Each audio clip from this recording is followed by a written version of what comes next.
Eu sei que regulamento é um assunto muito abrangente, cara. A gente precisa de vários vídeos aqui, de muitas discussões para falar sobre regra, é uma coisa realmente complexa, não dá para em 10 minutos a gente resolver problemas. Mas o meu questionamento basicamente é sobre o excesso de restrições de algumas posições, sobretudo para graduados. Vamos colocar aí faixa preta, né? Vamos colocar que o jiu-jitsu até a faixa marrom é de uma forma, e da faixa preta eu acredito que ele tenha que ser diferente, né? Até a faixa marrom é um treinamento, é um processo que aos poucos você vai dando margem, você vai dando corda para o atleta ou para o aluno, vai dando recurso para chegar na faixa preta ele fazer o jiu-jitsu total, né? Vamos lembrar, eu vou usar para contextualizar as 4 vertentes do jiu-jitsu, né? Defesa pessoal, golpes traumáticos, judô e luta de chão. Entendo que venha caindo por terra os golpes traumáticos e a defesa pessoal, né? Os golpes traumáticos, se o cara quer treinar soco, chute, ele procura uma escola específica para aquilo ali. Tem boxe tailandês, o boxe inglês, o muay thai, o karatê, enfim, ele procura aquilo ali para treinar golpes traumáticos. Quando o cara procura a academia de jiu-jitsu, ele não está querendo aprender a socar e a chutar. Então entendo ter caído por terra, estar caindo por terra, né, por uma questão comercial. Defesa pessoal também. Outro dia eu assisti um vídeo do Fábio Gurgel, sensacional. Ele faz um comparativo entre o jiu-jitsu old school e o jiu-jitsu moderno, né? Ele critica um pouquinho esses métodos de defesa pessoal mais antigos, apesar de eu adorar. Ele critica, ele coloca que um atleta de competição, né, que pratique jiu-jitsu, luta agarrada hoje, ele tem recurso técnico e autoconfiança suficiente para lidar com destreza numa situação adversa, numa situação de defesa. Então entendo a defesa pessoal estar caindo por terra.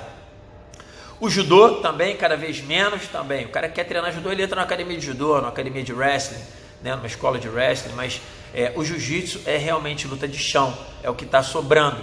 Só que está sobrando e o pessoal está restringindo também a luta de chão. Desse jeito uma hora vai sumir, né? Então o que eu sempre digo é que o jiu-jitsu tem que ser tratado na sua totalidade. Eu escutei isso uma vez do Pinduca e achei muito legal. Jiu-jitsu total, né? E por que esse meu questionamento? Porque isso está impactando direto nas aulas, nas academias, nas escolas. Hoje você vê faixa preta, né? O cara chegando na faixa preta sem saber cair, porque nunca treinou em pé, sem saber aplicar uma queda. Isso me incomoda um pouco. Aqui na minha escola é diferente. No final do vídeo eu vou falar para vocês um pouquinho de como eu faço aqui, e aí já fica uma sugestão, e também se você quiser adaptar e trazer para mim aí algum tipo de adaptação, fica legal. Mas eu vejo faixa preta chegando ali na graduação máxima sem saber cair, sem saber trabalhar a chave de pé de uma forma geral, sem saber defender uma chave de pé. E em contrapartida, eu vejo situações com menos graduados, faixa branca, azul, roxa. Roxa eu não coloco ao meio termo, mas faixa branca e azul, saindo da academia porque estão machucados. Então você tem um excesso de proteção do faixa preta e você tem uma liberação exacerbada para o faixa azul principalmente. Para o faixa branca você até que encontra algumas restrições, mas tem muita liberação para o faixa azul. Então eu queria contextualizar isso aqui basicamente com 3 situações, porque são dezenas, são inúmeras. Eu queria contextualizar com as chaves de pé de uma maneira geral, chave de pé e joelho de uma forma geral, né? As quedas de uma maneira geral e a mão de vaca. Então eu queria falar um pouquinho mais sobre essas 3 situações. Futuramente a gente pode debater sobre outras situações, mas essas eu queria que você pensasse um pouquinho depois do que você vai escutar agora. Bom, vamos lá. Primeiro, qual o objetivo da luta de chão, né? O objetivo original do jiu-jitsu é a finalização. Então as finalizações elas se dividem em torções de um modo geral e estrangulamentos, vamos colocar assim. Então a luta agarrada, o objetivo, né, é a finalização. Pode ser a competição que for, o regulamento que for. O objetivo é finalizar. E aí você começa a restringir algumas finalizações. E eu entendo que a integridade física do atleta está em primeiro lugar, mas a gente está falando primeiro de faixa preta. E vamos falar de chaves de pé em geral, né, da chave de calcanhar, o heel hook em específico. Bom, o primeiro questionamento, por que é proibida a chave de calcanhar? E não me venha falar que é porque machuca, vou rir, vou ter que dar risada, né? O que não machuca? Qual é a finalização que não machuca? Eu lembro que há uns anos atrás, em 99, para ser mais preciso, o Rodrigo Medeiros Comprido, ele finalizou roleta na Americana de Pé, né, no Toll Road, na final no Campeonato Mundial, em 99. E aí dali, até então, era considerado uma grosseria, o pessoal até vaiava em algumas ocasiões quando alguém dava chave de pé. E a partir dali, virou moda. Resultado, o Campeonato Brasileiro no dia seguinte, todo mundo dando chave de pé e todo mundo saindo de maca em todas as graduações. Então houve uma estatística para que a chave de pé, o toe hold, fosse proibido pela Confederação Brasileira de Jiu-Jitsu na época. E, consequentemente, em todas as outras entidades menores também foi proibido. Então eu achei maravilhoso proibir a americana no pé para faixa branca, azul, roxa, porque aquilo ali começou a machucar muita gente, houve uma estatística para isso. Mas como você pode me dizer que a chave de calcanhar machuca, se não existe uma estatística?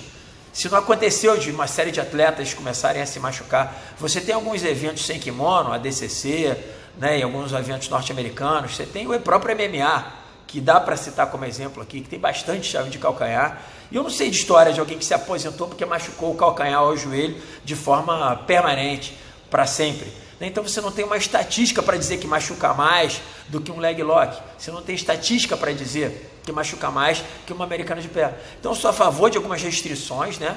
Esse tipo de restrição para faixa azul, roxa, branca, obviamente. Mas por que vai restringir para faixa preta a chave de calcanhar? Será que o faixa preta não tem que chegar ali naquele nível, preparado para esse tipo de situação, entendendo qual é o seu limite e o seu momento para desistir da luta? Você sabe no ADCC se tem uma história de alguém que numa chave de calcanhar não pôde voltar nunca mais? O argumento que eu mais escuto não tem fundamento, porque machuca. Pô, a mão de vaca não machuca, né? Determinadas quedas não machucam, né? Quantas vezes eu já fui, quantas cirurgias eu já me submeti, né? Provocadas, que eu precisei me submeter por ter me machucado, né? Ter sido acometido por golpes válidos pelo regulamento. E treino com chave de calcanhar há muitos anos. O meu mestre Manimal sempre treinou com a gente com chave de calcanhar. Nunca machuquei o meu calcanhar. Eu acho que por um acaso, poderia ter machucado, mas eu não imagino que seja um índice maior de lesão, como lesão de ombro, por exemplo. Imagina se você começar a restringir tudo que machuca, né? Então, meu primeiro questionamento é esse. Eu acho que a chave de calcanhar deveria ser liberada para os faixas preta, principalmente, levando em conta que o faixa preta tem que chegar nessa graduação entendendo o seu limite, entendendo sobre o golpe, entendendo sobre uma saída, né? Então essa é a primeira questão. E em relação a permitir para graduações menores, será que a mão de vaca, por exemplo, é uma das posições que eu quero trazer aqui, ela tem que ser realmente permitida para faixa azul, cara? Porque eu já vi muita gente parando de treinar por causa da mão de vaca, quebrando a mão. Será que o faixa azul tem discernimento do momento de bater ou de gritar? Né? Porque que eu saiba, ela é proibida somente para faixa branca. O azul em diante já pode.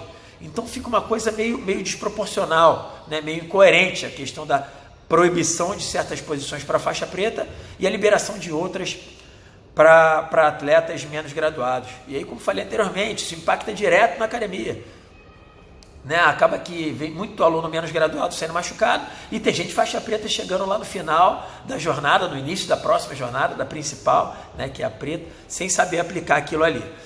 Sobre quedas, mesma questão, né? Será que vale a pena você colocar aqui um faixa preta de judô que entre no jiu-jitsu? Ele tem que competir no mínimo de faixa azul? Imagina ele competindo com outro faixa azul que pegou azul em um ano e meio, em um ano, e está competindo, né? Chegou na faixa branca, pegou azul em um ano, vai competir, compete com um lutador que já tem uma vasta experiência no judô ou no wrestling. Então vai ter uma luta ali com uma certa disparidade. Você imagina o índice de lesão de pessoas que lutam com o judoca. E aí, solução, pensem em catadas de perna. Viu o índice de lesão de pessoas que se machucam na baiana? E eu não tenho uma estatística formal, mas na minha academia eu dou muita catada de perna e ninguém se machuca com catada de perna. É um golpe fácil de você criar uma didática. Você trabalha pedagogicamente com a baiana, né? Vamos colocar a baiana, as catadas de perna. Já uma queda de quadril, né? Uma queda que envolve uma amplitude maior, você precisa de alguém que saiba realmente cair. Então, minha sugestão agora, né? Faixa preta, eu acho que tem que ser liberado todo e qualquer tipo de torção, né? Exceto as torções na cervical, porque aí existe a questão do cara estar com o corpo quente, resistir um pouquinho mais, isso pode ser irreversível. Todas as outras torções, principalmente cintura para baixo, eu acredito que tenham que ser permitidas. Eu acredito que algumas posições, como por exemplo a mão de vaca, ela deveria ser proibida, né? Juntamente com a americana no pé, chave de calcanhar, leg lock, etc., para categorias de base, né? Pessoas na academia não devem treinar esse tipo de posição para a competição, né? Pessoas menos graduadas. Sobre as quedas, eu acredito que as categorias de base deveriam trabalhar somente com quedas da cintura para baixo, catadas de pé. Mais fácil para você controlar na academia. Acredito, não tenho uma estatística, mas tenho a minha, mas acredito que as competições ia haver uma disparidade menor e menos lesões, né, se você permitisse certas quedas acima da faixa roxa ou da faixa marrom. Então essas são as minhas sugestões. E aí no final, agora falando sobre como eu faço na minha academia. Eu não tenho divisão por faixas somente, né? As minhas turmas são divididas por níveis. Então na faixa branca o atleta aprende o básico, entende o que é o jiu-jitsu, né? Às vezes ele vem pela defesa pessoal, pelo emagrecimento. Então nesse momento ele entende os verdadeiros objetivos aqui dentro. E ele vai passando o tempo, ele passa para as turmas intermediárias, e essas são as mais cheias. Essas eu continuo tendo restrições, né? Então eu restringiria tudo que é para restrições de até a faixa marrom ou até a faixa roxa, eu restringo nessa aula. Então é claro, não tem chave de calcanhar, essa turma não tem movimento mão de vaca, falo sempre sobre esses golpes, mas não permito no treino.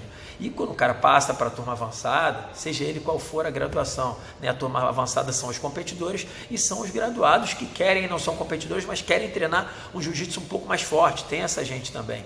E aí eu permito todo e qualquer tipo de finalização, deixando claro o regulamento para quem compete, mas principalmente para quem não compete, a gente trabalha o jiu-jitsu na sua totalidade. Ainda tem um quarto momento aí, é quando o cara chegar à faixa preta. Eventualmente a gente tem aqui o treino somente de faixa preta, e nesse treino a gente trabalha golpes traumáticos, né? Trabalha taparia, e aí são pessoas que já se conhecem, tem um relacionamento pelo menos há 8, 10 anos, e então já tem maturidade suficiente para trabalhar o jiu-jitsu na sua totalidade, sem vaidade ou sem milímetro, certo? Essa é a minha opinião, é o meu questionamento, e fica aí os comentários livres para que você dê a sua opinião, faça a sua crítica, né? Venha contra mim ou a favor, deixa seu comentário aí, e se gostar, promove esse vídeo aí nos seus grupos da academia para todo mundo se questionar, tá bom? Um abraço a todos.